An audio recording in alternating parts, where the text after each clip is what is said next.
I said I was going to talk about how producers influence us, and I did. I said I was going to talk about some of the economic consequences, and I did. I said I would talk about the sustainability issues, and I did. I said I would talk about some solutions. So now let me talk about the solutions. In this country, we tax tobacco products an average of about 70%. So the typical $5 pack of cigarettes has about a $3.50 tax tacked onto it, so it ends up costing $8.50. Just as the law of demand predicts, as you raise the price of cigarettes by taxing cigarettes, you lower consumption. About 100 years ago, an economist named Arthur Pigou, who taught at Cambridge, proposed that it makes a lot of sense to tax undesirable goods like liquor, tobacco, gasoline, because when you tax them, you reduce consumption, and you also provide a new revenue stream for the government that is imposing the tax. There's a so-called double dividend from these taxes. They're called Pigovian taxes, named after Pigou, who proposed that they would work. And they work really well. I want to just show you a couple of graphs that show how they've worked for cigarettes. As you can see in this graph, the red line at the bottom left, in 1982, cigarettes cost $1.88 per pack. As a result of taxes being imposed over the next few decades, a few years ago they cost $4.64 a pack. And during the same time, you can see that green line shows that consumption declined from, in this country, 32 billion packs per year to 17 billion packs per year. That is the law of demand at work, just like that chicken slide. Here's another interesting graph for tobacco. During that same period, 82 to 2007, as tobacco taxes were increased by state and federal governments, revenues went from $15 billion to $25 billion. And during the same time, the incidence of lung cancer in this country went from 145 cases per 100,000 Americans, dropped down to 100 cases per 100,000 Americans. It's really working.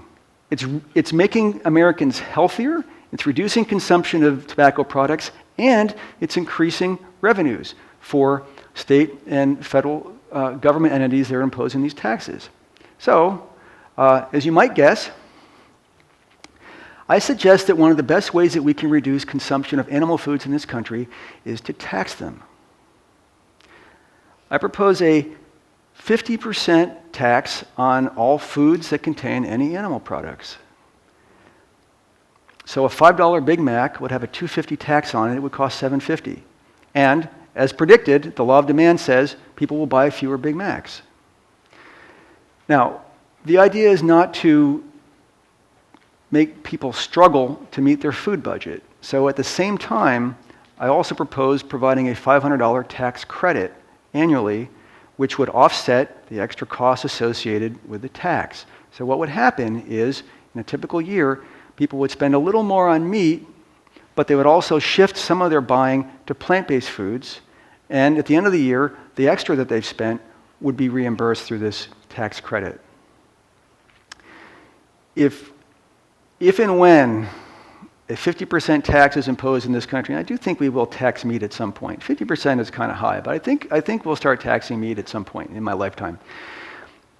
That tax, plus some other institutional changes that I recommend, like eliminating checkoff programs, eliminating subsidies, would have the effect of reducing consumption of animal foods by about 44% in this country. That would take us back to where we were in 1950, roughly, when obesity, the rate of obesity was not 1 in 3, it was 1 in 8. There would be a lot of benefits from reducing consumption that dramatically. For example, we could save 170,000 human lives every year. We could save 26 billion land and marine animals' lives every year. We could return to its native habitat, something like 600,000 square miles of land that would no longer be needed to raise animals or the feed crops necessary to feed them. That's like twice the size of Texas. Perhaps most importantly, we would avoid emitting about 3 trillion pounds of carbon equivalent emissions every year that this tax is in effect. that would have roughly the same effect as garaging all motor vehicles and motor vessels in this country. So that's one thing we can do. That's the institutional change that would make sense. But there's also the possibility of change on an individual level. And that is to say that you can make a decision to eat less animal products or to give them up completely. And as the speakers this week have been saying repeatedly, our bodies don't need animal products, and they're generally much better off without them. As this chart shows, a vegan has about 25% lower cholesterol than an omnivore, about 18% lower body mass index, and perhaps most importantly, this purple bar at the right suggests that there's a choice. You can eat meat and live to be 87, or you can go vegan and live to 100. That's more or less what this longevity figure suggests. Possibly adjusted based on your own personal life expectancy, but that is a major difference. But it doesn't stop there. Because the other question is, how do you want to live the last few years of your life? I'm general counsel at a healthcare company, and we supply products to patients who are in long-term care facilities or nursing homes. These are mostly elderly patients in their 70s, 80s, 90s, sometimes 100 or more. These are mostly patients who have a lot of things wrong with them, clinically referred to as comorbidities.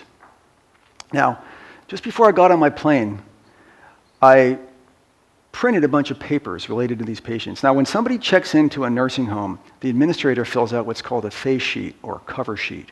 It's just a single page with all the data about the person, their name and address, their contact, their next of kin, and importantly, for legal purposes, it lists all of their comorbidities. Why do the nursing homes do that? Because they don't want to be sued if somebody came in with a condition and later argues that it was the nursing home's negligence that gave them that condition. So if somebody's got a pressure ulcer on their sacrum, you can be darn sure that's going to be listed on the cover sheet so the nursing home doesn't get accused of causing that person to develop that pressure ulcer or bed sore. Now, I chose these completely at random. I chose 8 cover sheets, and then later when I looked at them, I saw that a bunch of them were illegible, they were handwritten, or they had a lot of abbreviations, so I couldn't read them. So I just pulled out the 3 that were typed and were legible and didn't have abbreviations. And I just want to read you a couple of these, because when you hear all of the comorbidities that these people have, and these are not 100-year-old people, these are like 70, early 80-year-old people, you will be astonished. Many of these diseases are directly or indirectly related to consuming animal foods. And you've heard them mentioned over the last 8-9 days at this conference. So here's one typical patient in a nursing home. This is a nursing home in New York. This person has gastrointestinal hemorrhage, anemia, urinary tract infection, E. coli septicemia, diabetes, that's half, hypertension, senile dementia, congestive heart failure, esophageal reflux disease. None of these is really a contagious disease. These are diseases of indulgence. These relate to diet, possibly lack of exercise, and other things. Here's another example. This is from a nursing home in New Hampshire. This person has diverticulitis of colon, effects of chilblains, diabetes, other acquired absence of organ, unspecified hemorrhage of gastrointestinal tract, edema, dementia, glaucoma, cramp of limb, unspecified peripheral vascular disease, anxiety state, colostomy, vascular insufficiency of intestine, depressive disorder, anemia, closed fracture of pubis. I'm almost done. It would be funny if it weren't a real person who's in pain and suffering. Restless leg syndrome and a pacemaker. Many but not all of those comorbidities are directly related to consuming animal foods. So the question is not just, do you care about the environment, do you care about animals, and hopefully the answer is yes, but the question is, how do you want to live your life, and how do you want to spend the last 2, 3, 4, 5 years of your life? Do you want to be sitting in a nursing home with somebody changing your diaper and turning you and putting bandages on your bed sores? Or do you want to be, hiking, playing golf, and doing the things that people are supposed to be doing when they're retired and supposedly enjoying their lives? So we've come back full circle to Aldous Huxley. He's the guy who wrote Brave New World, the book I talked about early on. Huxley died in 1963, coincidentally the same year I was born. Now, I know what you're thinking. I don't look that old. Thank you. Some people have suggested that I might be Huxley's reincarnation. I don't know that. I cannot confirm or deny. But I want to leave you with a quote from Huxley. Huxley said, "Facts do not cease to exist because they are ignored." During the slightly more than 1 hour that I've been talking, more than 1 million land animals have been killed for food in this country. We know that statistically, 98 to 99% of them lived and died in factory farms, subject to those customary farming exemptions that we saw a few slides ago. Virtually all of these animals lived in misery and suffering and died violent deaths. The facts of how those animals lived and died don't cease to exist for those animals and for each new generation that's introduced every few months, simply because we choose to ignore them, forget them, or deny them. Those facts are always there for those animals. Huxley warned us that our government would try to manipulate us to get us to buy things that we don't want or need. And guess what? He was completely right. Let's heed Huxley's warning.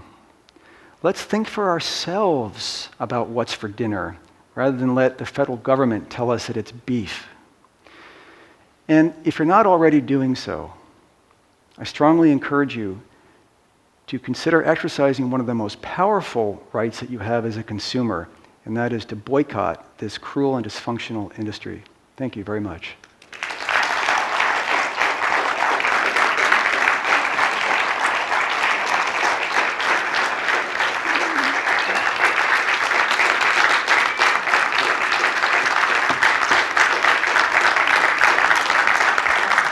Thank you. Thank you very much. I will mention that there are just a few books available if anybody's interested. I think you will find this stuff really, really interesting, and I go into much more detail, obviously, in the book. I explore each of the categories and all the costs, and 700 endnotes. I spent 3 years researching this book, and it can be yours for one low payment. Yes, questions? Hi, great talk. Thank you so much. Regarding the nursing home, it got me thinking, is there or could there be a nursing home that checks you in and says, "Welcome to our vegan nursing home," where you will eat a plants-only living food diet, and not only that, you're going to have to move your body around to the best of your ability. And it seems to me that dead people don't buy things or don't buy services, so this would seem to me would be good for business. Yeah, I think it's a great idea. In fact, I'm sure that if such a thing doesn't exist, that it will soon. In fact, I've heard of retirement communities that have been formed. Essentially, it's an intentional community formed around a principle. In some cases, it's people of a particular religion. In some cases, it's people with particular dietary beliefs. I hope there's a good vegan retirement community I can check myself into when I'm ready. Okay, well, thank you very much for being here. I very much appreciate it. Thanks.